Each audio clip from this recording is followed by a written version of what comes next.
O primeiro jogo, então, dessas oitavas de final foi o clássico Fla-Flu ou Flu-Fla, já que o mando de campo foi do Fluminense nesse primeiro jogo no Maracanã e a partida terminou em 0 a 0, com o Flamengo tendo as principais ações de jogo, né, as principais chances. No total foram 18 finalizações do Flamengo contra 7 do Fluminense, 5 do Flamengo indo na direção do gol, duas bolas na trave, Fábio também trabalhando bem, enquanto o Fluminense só chegou 7 vezes no primeiro tempo, foi um domínio ainda maior do Flamengo, com a única chance do Fluminense sendo uma jogada individual do Marcelo, que acabou pouco tempo depois tendo que deixar o gramado, né?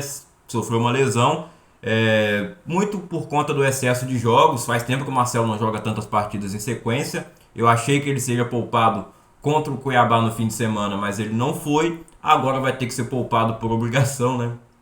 E não por escolha do Fernando Diniz. O Marcelo vai desfalcar o Fluminense nesse próximo jogo. Na semana que vem ainda não é o jogo de volta da Copa do Brasil, né? Vamos ter jogo pela Libertadores, onde o Fluminense está com a vida até bem encaminhada, né? Venceu os 3 primeiros jogos.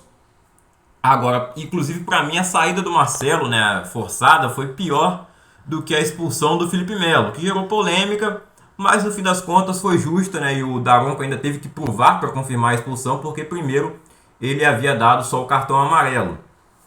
Só que só tinha o Gabigol e só tinha o Felipe Melo e ele chegou, né, claramente fazendo a falta. E eu acho até que o Gabigol não faria o gol. Ele ia, né, ter que correr bastante ainda para direcionar a bola pro gol, porque ele estava em direção à linha de fundo.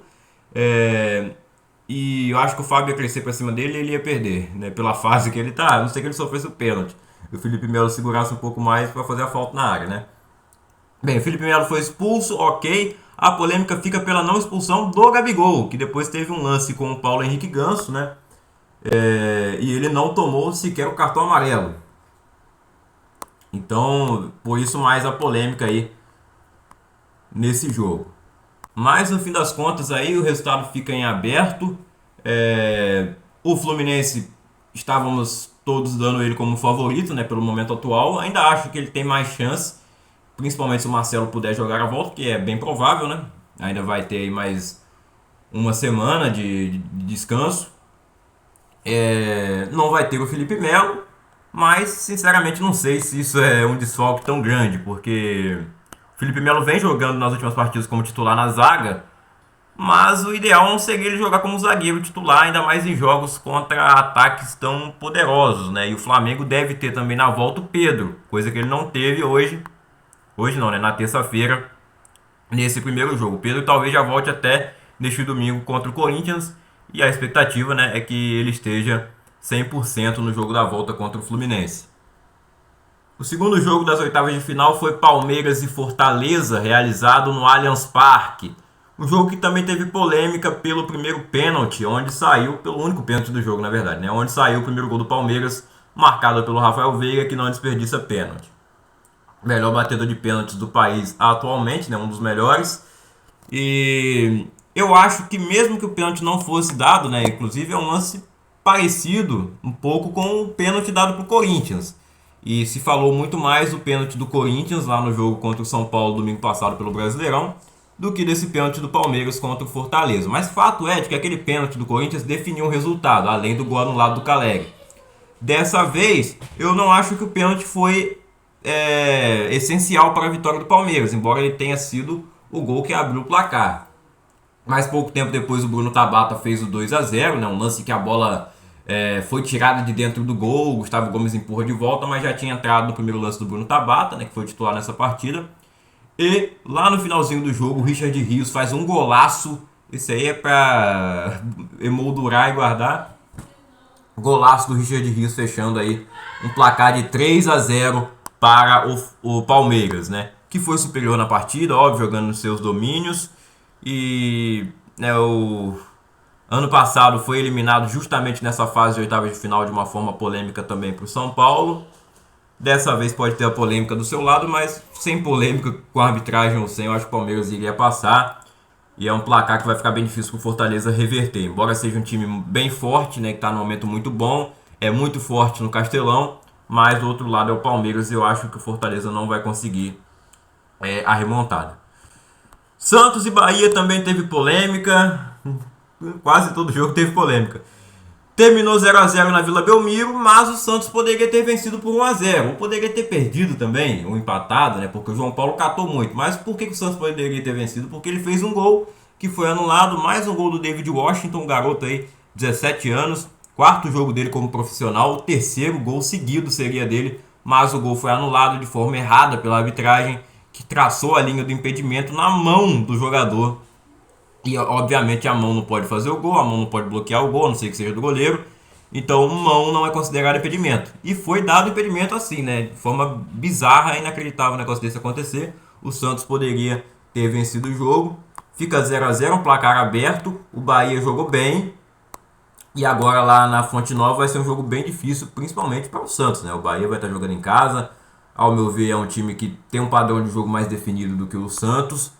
Embora o Santos tenha jogadores que podem decidir, como está sendo o David Washington, uma grande revelação, pode ser a revelação do campeonato no fim do ano. Lucas Lima, que está vivendo um bom momento, o Marcos Leonardo também pode decidir, mas o Bahia também tem bons jogadores e, ao meu ver, um esquema mais bem armado. E vai ter a vantagem de jogar, né, com a sua torcida lá em Salvador. Os dois maiores campeões da história da Copa do Brasil protagonizaram um grande jogo em Porto Alegre. O Cruzeiro, que é o maior campeão da história, com 6 títulos, é hexacampeão da Copa do Brasil, abriu o placar aos 8 minutos com o gol de Bruno Rodrigues. O Cristiano Ronaldo brasileiro fez um golaço, né, nessa partida, só teve golaço, né, foram 2 gols, um para cada lado. Um golaço do camisa 9 do Cruzeiro, Bruno Rodrigues, e um golaço do Luizito Soares. Genial, né? O cara é diferente, tá mostrando aí como vale o investimento do Grêmio, né? Que na verdade não é do Grêmio, é sim dos investidores ali que pagam o salário dele. E ele fez um golaço, né, de craque mesmo, jogador extra classe. Um golaço de trivela para empatar o jogo ali nos 11 minutos finais, né, da segunda etapa. Então fica 1 a 1 o resultado final. O Cruzeiro esteve mais próximo da vitória, teve mais chances criadas, embora o Grêmio tenha tido mais posse de bola, mas o próprio Renato Gaúcho já falou, né, que a posse de bola não vale nada, o que vale é fazer o gol. E o Grêmio fez um também, termina empatado, decisão no Mineirão. A última vez que esses dois times se enfrentaram na Copa do Brasil, o Cruzeiro levou a melhor em 2017, que também foi um grande ano para o Grêmio, né, sendo campeão da Libertadores pela terceira vez. Foi o ano que o Cruzeiro conquistou o pentacampeonato da Copa do Brasil. Vamos ver como será o jogo de volta no Mineirão. Promete ser uma grande partida, né? O Pepa organizou bem aí o time do Cruzeiro. Ao meu ver, está melhor que o do Grêmio, mas o Grêmio tem Luizito Soares e outros jogadores que podem resolver.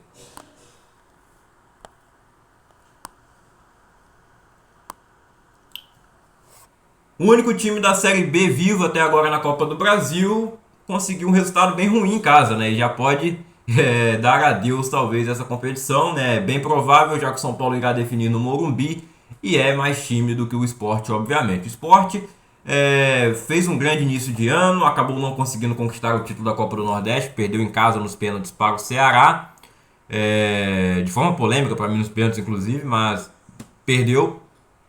Foi campeão pernambucano e deve ser um dos times que deve estar na Série A em 2024, né? Um time bem tradicional e é campeão da Copa do Brasil, coisa que São Paulo ainda não é. Mas o São Paulo venceu por 2 a 0, fez um bom jogo, os 2 gols saíram no segundo tempo, um golaço do Luciano pela jogada, né? Como foi feito ali, um toque sensacional de calcanhar e termina com a finalização do Luciano.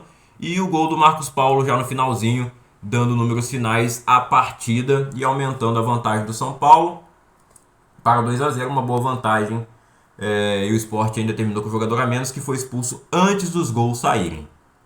Em péssima fase no Campeonato Brasileiro, o América Mineiro venceu o Internacional na Copa do Brasil. Venceu por 2 a 0 o Coelhão, 2 gols de pênalti do Aloísio e os 2 gols nos acréscimos. Acréscimos infinitos também nessa partida. Mais de 15 minutos de acréscimo e o Aloísio Boi Bandido fez os 2 gols ali de pênalti. Quase que foi uma prorrogação e os pênaltis, né, saíram os gols. O Internacional em um momento muito ruim. O Mano Menezes, se perder o Grenal, é bem provável que ele seja demitido, né? Vai ter o Grenal aí nesse fim de semana. E o América, ao meu ver, tem potencial para melhorar no Campeonato Brasileiro. No momento ele é o lanterna, né? Não venceu nenhum jogo. Ele e o Coritiba tem 1 ponto cada um. Mas o América tem um bom time, tem potencial para sair dessa, tem muitas competições sendo disputadas ao mesmo tempo, talvez fosse até melhor cair em alguma delas, né? Poderia ser a Copa do Brasil, mas o Inter não ajudou muito. E o América mereceu a vitória, foi melhor no jogo. E o Inter duas vezes, né, perdeu para o Atlético Mineiro no sábado em Minas e novamente na Arena Independência perde agora para o dono da casa, o América Mineiro. O Coelhão passou a perna no Saci.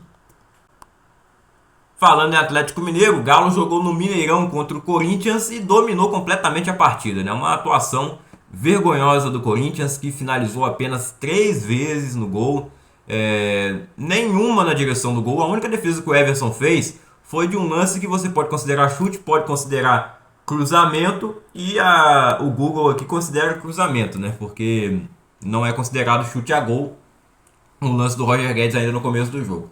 O Galo finalizou 21 vezes, 8 na direção do gol. Até demorou para fazer gol, né? O Paulinho perdeu algumas chances, depois marcou 2 vezes. O Corinthians tem que agradecer muito ao Cássio por não ter tomado uma goleada, e agradecer também a falta de pontaria de alguns jogadores do Atlético, com o próprio Paulinho, né? Que acabou fazendo os 2 gols da vitória. A assistência do Pavon e a assistência do Rubens em jogada do Hulk. O Galo, então, consegue um bom resultado, que poderia ser ainda melhor. 2-0 ficou barato, né? Podemos comparar com o jogo lá do Milan com a Inter de Milão na semana passada, no jogo da ida da Champions League, né?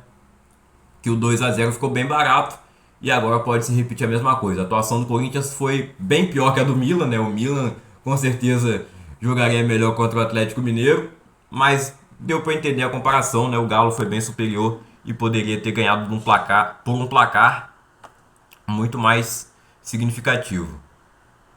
E com muito mais tranquilidade para a Neoquímica Arena, onde o Corinthians provavelmente terá outro técnico já na volta, né? Se tudo correr como está correndo, né? Se nada mudar. O Corinthians pega agora o Flamengo no fim de semana, tem a decisão na Libertadores na próxima semana, não pode perder, não pode empatar, tem que ganhar. O Luxemburgo ainda não venceu no comando do Corinthians. Agora o grande jogo dessa ida das oitavas da Copa do Brasil foi Atlético Paranaense e Botafogo. Botafogo líder do Campeonato Brasileiro. O Atlético Paranaense conseguiu essa vitória bem parecida com a que foi no fim de semana no clássico contra o Coritiba no Brasileirão, né? Quase a mesma coisa, quase idêntico, né? O resultado é igual e o jeito que a vitória se desenhou foi quase igual também, só faltou o gol nos acréscimos, né? Não chegou a esse ponto, mas foi lá no finalzinho da partida que o Fernandinho fez o gol da virada. O Tiquinho Soares abriu o placar para o Botafogo aos 39 minutos do primeiro tempo.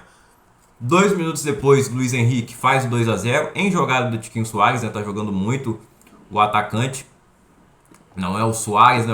É o Tiquinho Soares, que é o artilheiro do Campeonato Brasileiro nesse momento. É um dos melhores jogadores do Brasil até aqui, né? E o Vitor Roque, esse também excelente jogador, né? Muito promissor. Não foi liberado para jogar Mundial Sub-20 com a seleção brasileira e está aí ajudando muito o Atlético Paranaense. Fez o gol que diminuiu o placar. Vitor Bueno faz um golaço de perna esquerda de fora da área, ele que é destro. Uma pancada dele, porrada sem chance para o Lucas Perry, e dá assistência para o gol do Fernandinho, né? Que voltou para o Atlético Paranaense, está jogando muito como volante e ele é um cara com muita qualidade, né? E aqui no Brasil ele se sobressai muito, com muita qualidade no passe, boa finalização também. Acho que é o segundo gol dele, né? Desde que ele voltou ao Furacão. E o Furacão consegue essa grande vitória por 3-2. Acho que o placar está em aberto, óbvio, né? Só um gol de diferença. Se o Botafogo jogar da mesma forma ali nos primeiros minutos, né? E tentar manter isso o jogo inteiro, né? Ainda mais jogando em casa. Jogando em casa não dá para terminar o jogo com 6 finalizações só. Foi bem parecido também as estatísticas com o jogo do Coritiba, né? Como eu falei que foi um jogo parecido, o Botafogo jogou de forma parecida com o Coritiba e conseguiu no fim das contas resultado igual, né? Mas poderia ter sido melhor. Deram mole. Mas muito mérito aí para o Atlético Paranaense, né? O Atlético tá jogando muito bem o segundo tempo. É o contrário do Vasco. O Vasco agora não tá jogando bem tempo nenhum e não está na Copa do Brasil, né? Então, não tem por que falar do Vasco aqui nesse vídeo, né? O artilheiro da Copa do Brasil é o Aleph Manga, que já foi eliminado com o Coritiba. Inclusive, ele nem tá jogando mais pelo Coritiba, foi afastado porque foi citado o nome dele lá no esquema de aposta. O Lohan do Nova Mutum também já caiu fora. Luiz o Boi Bandido tá aí, o Pedro também. Tiquinho Soares, com 4 gols aí, esses 3 jogadores. Tem o José Renato ali do ZRB, mas também já foi embora.